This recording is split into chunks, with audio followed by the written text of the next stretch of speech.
দেশে ফিরেছে কানাডায় মৃত্যুবরণ করা বুয়েটের মেধাবী শিক্ষার্থী শাশ্বত সৌম্যের মরদেহ। 20 জুন বিকালে তাকে আনা হয় নিজ বিশ্ববিদ্যালয়ের ক্যাম্পাসে, যেখান থেকে একসময় শুরু হয়েছিল তার স্বপ্নযাত্রা।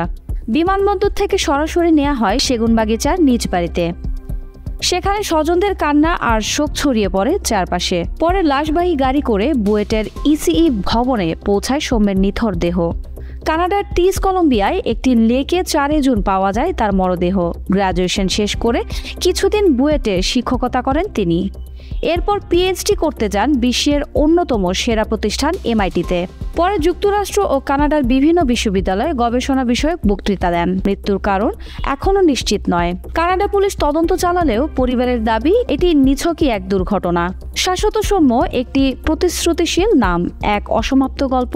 আজ যখন তিনি দেশে ফিরলেন, তার চারপাশে ঘিরে শুধুই নীরবতা আর প্রশ্ন, স্বপ্নটা তাহলে এত তাড়াতাড়ি থেমে গেল কেন? আজ এই পর্যন্তই।